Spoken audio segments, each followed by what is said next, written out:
Tinea infection কি কখনো ভালো হয়, যেটাকে আমরা অনেকেই দাঁত রোগ নামে চিনে থাকি।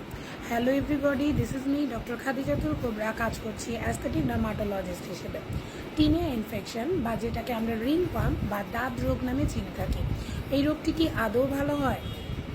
দেখা যায় আপনার শরীরের বিভিন্ন জায়গায় অ্যানুলার লেশন অর্থাৎ গোলাকার কিছু লেশন দেখা যায়, উইচ ইজ এরাইথ্রামাটাস অর্থাৎ লাল লাল ধারণ করে, এবং দেখা যায় যে এই লেশনগুলোর সারাউন্ডিং যে মার্জিন সেটা খুবই প্রমিনেন্ট থাকে এবং ইনার সাইডটা একদমই ক্লিয়ার থাকে।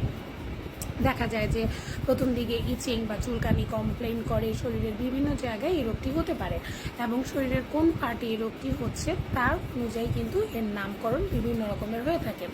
যেমন টিনিয়া ইনফেকশন যদি আমি যদি একদম বডির আপার পার্ট থেকে লোয়ার পার্টে সিরিয়াল ওয়াইজ বলি, সেই ক্ষেত্রে যদি আপনার টিনিয়া ইনফেকশন আপনার স্ক্যাল্পে বা হেডে হয়, মাথার স্ক্যাল্পে, সেই ক্ষেত্রে এটাকে বলা হয় টিনিয়া ক্যাপিটিস। যদি ফেসে হয় সেটাকে বলা হয় টিনিয়া ফেসিস। যদি দেখা যায় আপনার বডি পার্টসে হয় সেক্ষেত্রে এটাকে বলা হয় টিনিয়া ক্রুরিস। আর যদি আপনার গ্রোইনের দিকে হয়, যদি বডিতে হয় সেটাকে বলা হয় টিনিয়া কর্পোরিস। যদি আপনার গ্রোইনের দিকে হয় সেটাকে বলা হয় টিনিয়া ক্রুরিস। এছাড়াও যদি পায়ে হয় সেটাকে বলা হয় টিনিয়া আঙ্গুইয়াম, টিনিয়া পেডিস, এবং আঙ্গুলে হলে সেটাকে বলা হয় টিনিয়া আঙ্গুইয়াম। তো এই সমস্ত রয়েছে আমাদের টিনিয়ার প্রকারভেদ। এমনকি টিনিয়া কিন্তু নখেও হয়ে থাকে। তো এই যে এতগুলো নাম আমি বললাম, এগুলো আপনার বডির যে কোনো জায়গায় হতে পারে। এবং দেখা যায় যে অনেক আগে যেটা করা হতো যে টিনিয়া ইনফেকশনে স্টেরয়েড ইউজ করা হতো, বাট এখন কিন্তু টিনিয়া ইনফেকশনে স্টেরয়েড ইউজ করা হয় না। এখন সাধারণত যে অ্যান্টিফাঙ্গালগুলো ইউজ করা হয় তা আমরা বয়স ভেদে, আমরা কন্ডিশন বুঝে আমরা সাজেস্ট করি কিছু অ্যান্টিফাঙ্গাল কতটুকু, কত গ্রাম, কত সময়ের জন্য দিব, এগুলো আমরা কিন্তু বয়স এবং কন্ডিশন, ওজন সব কিছু বুঝেই কিন্তু আমরা দিয়ে থাকি। সো এখন দাঁত রোগ হলে আগে অনেকেই ভয় পেত, দেখবেন রাস্তায় অনেক রকমের মলম বিক্রি হয়, দাঁত রোগের ওষুধ, এগুলোতে না গিয়ে অবশ্যই একজন ডক্টর, এমবিবিএস সম্পন্ন ডক্টরের কাছে যাবেন এবং অবশ্যই একটা প্রপার চিকিৎসা নিয়ে আপনি কিন্তু ফেরত আসবেন। টিনিয়া সমস্যা থেকে কিন্তু আপনি মুক্তি পেতে পারেন। এখন কথা হচ্ছে এই টিনিয়া রোগটা হলে আমাদেরকে কী কী করতে হবে বা এটা যাতে না হয় সেক্ষেত্রে কী করণীয়। সাধারণত এই টিনিয়া ইনফেকশন বা দাঁত রোগ মানুষ থেকে মানুষ পশু পাখি থেকেও মানুষে কিন্তু ছড়াতে পারে। যারা বাসায় কুকুর বিড়াল পালেন সেই ক্ষেত্রেও কিন্তু এই টিনিয়া ইনফেকশন ছড়াতে পারে। টিনিয়া রাবরাম যেই জীবাণুটা রয়েছে এই থেকে কিন্তু বেশি করে টিনিয়াগুলো হয়। সো এই টিনিয়া ইনফেকশন থেকে বাঁচতে হলে আপনাকে একটু সতর্ক থাকতে হবে, অনেক বেশি পরিষ্কার পরিচ্ছন্নতা মেনটেন করতে হবে। আপনার ব্যবহৃত অন্তর্বাস প্রতিদিন এসে চেঞ্জ করে পরিষ্কার করে আবার ব্যবহার করতে হবে। এটাকে পরিষ্কার না করে ব্যবহার করা যাবে না, কেননা ওই জায়গায় ঘাম জমে যায়, ঘাম জমে গিয়ে ওখান থেকে জীবাণুগুলো আরও বেশি বেড়ে যায়, কেননা ফাঙ্গাস কিন্তু ভেজা জায়গা পছন্দ করে। এবং আপনার শরীর সারানোর পরে প্রপারলি একটা টিস্যু বা একটা টাওয়েল দিয়ে মুছে ফেলতে হবে এবং ওই টাওয়েলটাকেও আবার ধুয়ে ফেলতে হবে।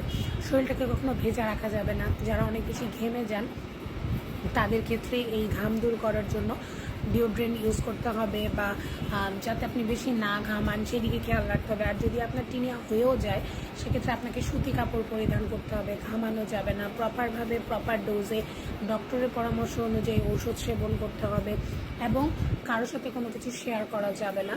এবং দেখা যায় যে বডির বিভিন্ন পার্টে হলে আপনার বিছানা চাদর থেকে শুরু করে সব কিছু সেক্ষেত্রে বদলাতে হয়, কেননা এটা খুব দ্রুত ছড়িয়ে পড়ে এবং এই ইনফেকশনটাকে যত আপনি ছড়াতে দিবেন তত আপনার জন্য, আপনার পরিবারের সদস্য, বা আপনি যদি কোনো একটা জায়গায়, অনেকে হোস্টেলে থাকে, মেসে থাকে, সেখান থেকেও হতে পারে। তো দেখা যায় যে একজন থেকে আরেকজনে ছড়ালে এটা বারে বারে ছড়াতেই থাকবে।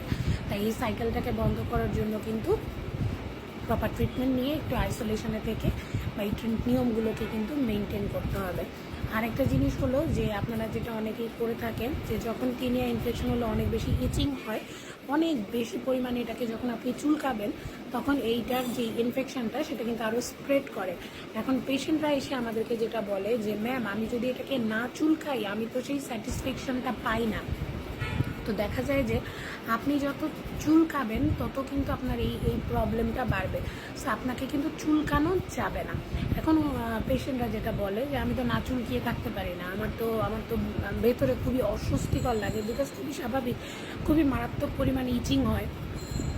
সেক্ষেত্রে ডক্টরের কাছে গেলে ডক্টর আপনার বয়স, আপনার ওজন, আপনার সব হিস্ট্রি নিয়ে আপনাকে এমন কিছু মেডিসিন প্রেসক্রাইব করবে যাতে আপনার চুলকানিটাও কন্ট্রোলে থাকে, আপনার ফাঙ্গাল যে ইনফেকশন সেটাও কন্ট্রোলে চলে আসে। তো এই ব্যাপারগুলোর জন্য বারে বারে বলছি, এখানে এমবিবিএস সম্পূর্ণ ডক্টরের কাছে গিয়ে একটা প্রপার ট্রিটমেন্ট নিলে কিন্তু এই দাঁত রোগ বা টিনিয়া ইনফেকশন বা রিং ওয়ার্ম ইনফেকশন থেকে আপনি মুক্তি পেতে পারেন।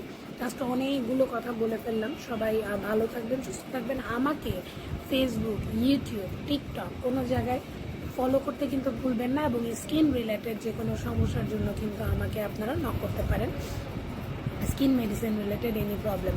সো সবাইকে ধন্যবাদ জানিয়ে আজকের ভিডিও এখানেই শেষ করছি। খোদা হাফেজ, আসসালামু আলাইকুম।